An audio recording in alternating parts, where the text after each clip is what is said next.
In the early 20th century, the Iron Range, a vast expanse in northeastern Minnesota, emerged as a cornerstone of America's industrial might. Stretching across the landscape, its rich iron ore deposits fueled the nation's steel production, powering railroads, factories, and the military. As World War I escalated, the demand skyrocketed. Mines in the Iron Range became vital, with miners extracting ore at a frantic pace to support the war effort. Their labor was critical, but their conditions were shockingly grim. Mining these deposits was no simple task. Crews of miners descended into the depths of the earth, facing treacherous conditions. The process began with drilling holes into rock, followed by blasting, which sent rocks flying. Once the ore was extracted, it was hauled up and shipped out, often in cramped and poorly ventilated shafts. Accidents were commonplace. Cave-ins, explosions, and silicosis, the dust disease, plagued their work. Long hours and grueling labor defined their days, yet wages barely kept pace with inflation. The miners' toil was the backbone of a booming industry, but their pay was little more than a pittance. As the war intensified, labor demands increased. The average miner earned around $3 a day, barely enough to support a family. Hours stretched to 10 or 12 a day, 6 days a week, often without a break. Safety equipment was minimal, and employers turned a blind eye to hazardous conditions. Workers faced grueling physical challenges and constant pressure to produce more every day, all while their families suffered from the crippling effects of their meager earnings. In this climate of exploitation, the United Mine Workers, UMW, began to emerge as a beacon for the disenfranchised laborers. Founded in 1890, the UMW sought to improve wages, working conditions, and overall rights for miners across the United States. However, the struggle for labor reform faced relentless opposition from powerful corporations. Company owners, eager to squeeze every ounce of productivity, resisted unionization efforts with fierce determination. Strikebreakers were employed, and local law enforcement often sided with management, leading to tense and violent confrontations. As whispers of dissatisfaction among workers swirled, miners began to realize their collective strength. They gathered to discuss their plight, fueled by anger and desperation. Prominent issues rose to the forefront: the demand for a wage increase to counteract skyrocketing living costs, a reduction in daily hours, and implementation of fundamental safety protocols. The frustration grew among miners, especially those who had toiled without respite as their families endured hardship. By early 1917, the tipping point arrived. Minnesota miners had been organizing, fueled in part by the efforts of the UMW and the discontent swelling within the workforce. A critical moment loomed on the horizon. A union ballot scheduled for April was set to decide the fate of the Iron Range workforce. Could this be the catalyst for change? Or would it ignite a fierce confrontation within the industry that would test the limits of both miner resilience and corporate greed? The stage was set for the moment that would see over 30,000 miners walk off their jobs, paralyzing an entire industry. What unfolded next would change the landscape of labor relations in Minnesota forever. Would they stand united, or would betrayal tear them apart? In the early months of 1917, the air in Minnesota's Iron Range crackled with tension. Labor unrest simmered, fueled by years of exploitation and broken promises. Miners had endured grueling shifts in hazardous conditions, working long hours for meager pay while their contributions had helped reshape an entire nation. The United Mine Workers had stepped in, rallying miners to demand a fair wage and safer working conditions. Yet, every negotiation felt like a game of smoke and mirrors. Corporate owners often turned a deaf ear, quickly dismissing miners' pleas.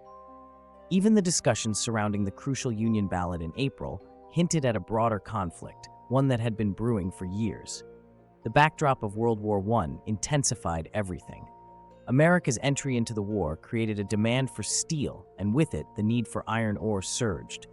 The Iron Range was vital, a heartbeat for the war effort. But instead of sharing the spoils, business moguls hoarded profits, ignoring the plight of the workers beneath their mines. The skyrocketing profits for mine owners contrasted sharply with stagnant wages for miners, igniting anger. Strikes in the years prior, like the 1916 copper miners' strike in Michigan, had shown the potential for collective action but also the brutal pushback from both corporate giants and law enforcement. As production ramped up, mine owners became increasingly rigid. They saw union demands as a threat, a disruption to their profitable operations. In reaction, they resorted to tactics that stoked further unrest. They hired private security forces, often armed, to intimidate miners who dared to voice dissent.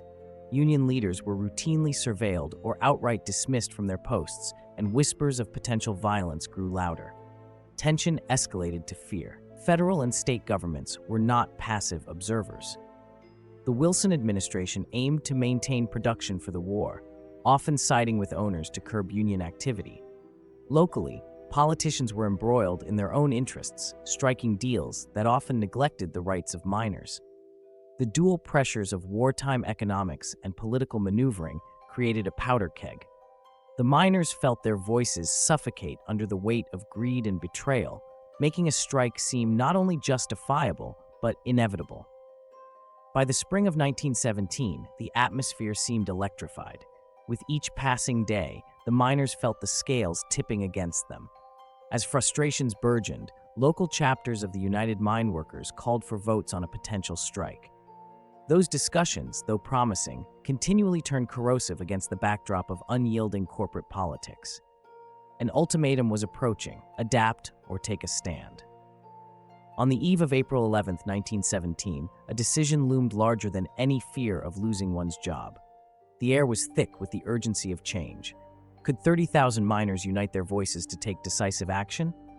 The ballots were cast, and the figures tallied. When the results were announced, the outcome exceeded all expectations. But what would happen next?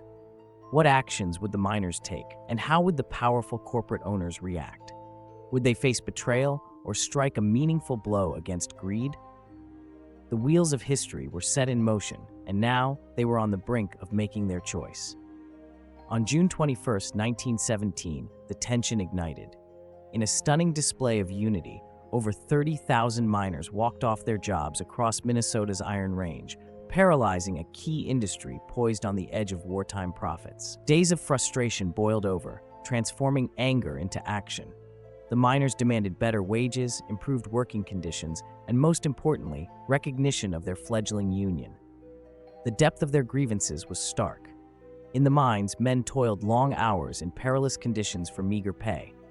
Safety regulations were non-existent, and accidents were frequent. The promise of higher wages in response to the iron ore's soaring value, driven by World War I's insatiable demand, had never materialized. Instead, workers faced wage cuts and relentless pressure to increase output. The miners' leaders gathered in the heart of the Iron Range, rallying their brothers and sisters for what they hoped would be a decisive stand. Signs of solidarity sprouted alongside the mines, with slogans that resonated loudly: fair pay for fair work. In communities where generations had labored in the mines, a sense of empowerment surged amongst the men and their families. But their boldness was met with fierce resistance. Mine owners, fearing for their profits, quickly sprang into action. They formed alliances with local government officials, framing the miners as agitators threatening national security. Newspapers fanned the flames of dissent, portraying the strike as a danger to the war effort. Patriotism became a weapon wielded against the very men who had supported the nation's industrial might. To break the strike, mine owners resorted to various tactics. They attempted to replace the striking workers with scabs, drawing in outside labor to keep the mines running. Local law enforcement, often acting as an extension of corporate interests, was mobilized to intimidate and disperse the crowds of strikers. Violence erupted in several instances, underscoring the explosive nature of the conflict. The slow grind of corporate greed faced the weighty challenge of collective action. Striking miners formed picket lines, their resolve hardening as each day passed without resolution. Many families faced dire economic straits. Yet, the miners held fast to their conviction. They would not return to work until their demands were met. As the strike wore on, the impact rippled beyond Minnesota. With the nation's reliance on iron ore for wartime production, the strike began to attract the attention of the federal government. The urgent calls for iron placement into artillery and military vehicles starkly contrasted with the growing tension on the home front. The sum of over 30,000 miners refusing to work began to weigh heavily on supply chains. Could the strikers hold out long enough to compel the government to intervene? Would their fight for dignity force recognition not just of their union, but of their humanity? Or would the corporate powers quash their rebellion, reaffirming a cycle of greed and betrayal? The stakes escalated, and what emerged from this conflict would shape the future of labor rights in America. What would it take for their voices to finally be heard? When the strike ended, the miners returned to work under a cloud of disappointment. Their demands largely unmet, the Iron Range miners found themselves facing the same oppressive conditions they fought against. Miners had hoped for better wages and safety reforms, but mine owners remained entrenched in their power. The promises of fair treatment faded as quickly as the strike's fervor. Despite the return to the mines, the strike had unleashed monumental shifts. The cry for labor rights resonated far beyond Minnesota. The United States had entered the age of organized labor, and with it, a newfound awareness of workers' rights. This strike served as a catalyst, highlighting the need for collective bargaining and fair labor practices. The brutal tactics employed by mine owners, a grim show of force, paved the way for future generations to rally for their rights. One figure who emerged from the aftermath was John W. Sullivan, a passionate advocate for the miners. His commitment to the cause propelled him into the spotlight, where he became a key voice for labor rights within Minnesota and beyond. He rallied fellow workers and transformed the disillusionment from the strike into motivation for future advocacy. Sullivan's efforts eventually led to the establishment of labor unions that bore significant influence in subsequent decades, forcing acknowledgement of workers' rights at both the state and national levels. The fallout from the Iron Range strike rippled through communities. It intensified the struggle between workers and industrialists across the country. In the coming years, miners, steelworkers, and laborers would witness transformations in their work conditions, inspired by the Iron Range's bold stand. Federal legislation, like the Wagner Act of 1935, which protected workers' rights to organize, can trace roots back to this pivotal moment. However, consequences were dire. The wages for many miners remained stagnated, while mining companies doubled down on anti-union strategies. A groundswell of unrest continued to brew in communities that felt betrayed by the employers they once relied on. In many townships, trust between workers and management deteriorated, breeding a culture of suspicion that would take years to mend. By the 1930s, the legacy of the Iron Range strike had begun to solidify into a broader labor movement. Events like the CIO's formation brought together miners and various industries under a united front for fair labor practices. The foundation laid by the Iron Range miners cast a long shadow over labor relations, not just in mining, but across all sectors. The sacrifices made in 1917 energized future generations of workers, ensuring their battles for rights were met with a fierce and organized response. Yet, lingering questions remained. Did the miners truly gain anything from their struggle, or was their sacrifice in vain? Was the price they paid worth the faint progress achieved in labor rights that followed? The tension between labor and capital would continue to simmer, and the themes of greed and betrayal would remain a constant backdrop in this ongoing saga. As the nation faced the Great Depression, would the miners' fight evolve into something larger than anyone could have predicted? What would be the next chapter in the story of American labor rights?